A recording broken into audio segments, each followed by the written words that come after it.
Hi friends, Indiramma ఇళ్ల నిర్మాణానికి 1000 కోట్ల రూపాయలను సిద్ధం చేసిన తెలంగాణ ప్రభుత్వం. నిర్మాణంలో ఇబ్బందులు తలెత్తకుండా ప్రభుత్వం చర్యలు. రాష్ట్రంలో మొదటి విడతలో ఇందిరమ్మ ఇళ్లకు ఎంపికైన లబ్ధిదారులు నిర్మాణ పనులు చేపట్టడానికి సిద్ధమవుతూ ఉన్నారు. వారికి నిధుల జమలో ఇబ్బందులు తలెత్తకుండా ప్రభుత్వం దృష్టి సారించింది.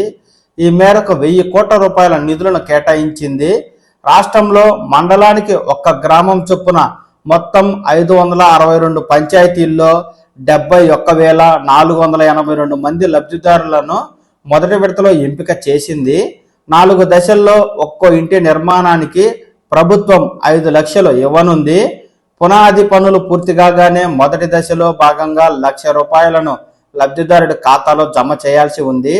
ఈ లెక్కన 71,482 మందికి 714 కోట్ల రూపాయలు అయితే అవసరం అవుతాయి.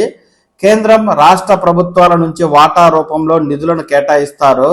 ఒక్కో ఇంటికి పట్టణాల్లో 1,50,000, గ్రామాల్లో 72,000 ప్రధాన్ మంత్రి ఆవాస్ యోజన కింద కేంద్రం అందించనుంది.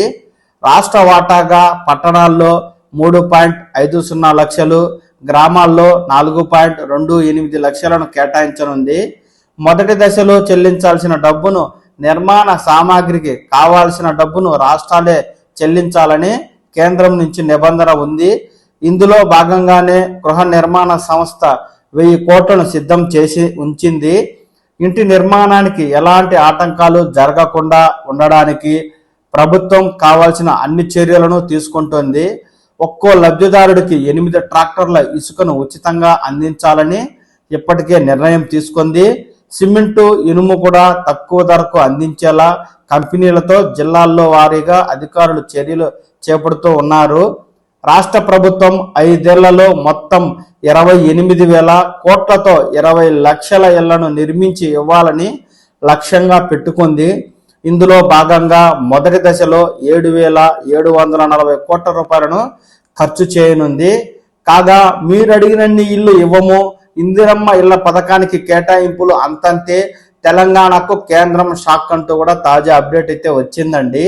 పట్టణ ప్రాంతాలను పెంచి ఇందిరమ్మ ఇళ్ల కోసం భారీగా నిధులు పొందాలని రాష్ట్ర ప్రభుత్వం చేసిన ప్రయత్నంపై కేంద్రం నీళ్లు చల్లింది. కేంద్రం నుంచి భారీగా పట్టణ ప్రాంత పేద ప్రజల ఇళ్లకు నిర్మాణానికి నిధులు సాధించి ఇందిరమ్మ ఇళ్ల పథకం కింద ఖర్చును భారీగా తగ్గించుకోవాలనుకున్న రాష్ట్ర ప్రభుత్వానికి షాక్ ఇచ్చింది. పట్టణ ప్రాంత ఇళ్ల నిర్మాణం కోసం ప్రధాన మంత్రి ఆవాస్ యోజన ద్వారా 5 ఏళ్లకు 15,000 కోట్లు ఇవ్వాలని ప్రతిపాదించగా కేంద్రం తాజాగా చెప్పిన లెక్క ప్రకారం 6,000 కోట్లు మాత్రమే దక్కుతాయని తేలింది. దీంతో ఇళ్ల పథకం అమలులో రాష్ట్ర ఖజానాపై తీవ్రంగా భారమైతే పడనుంది. ఈ విధంగా ఇందిరమ్మ ఇళ్ల మొదటి దశ కోసం 1000 కోట్ల రూపాయలను ప్రభుత్వం కేటాయించి నిర్మాణ పనుల్లో ఇబ్బందులు తలెత్తకుండా చర్యలు అయితే తీసుకుంటూ ఉందండి.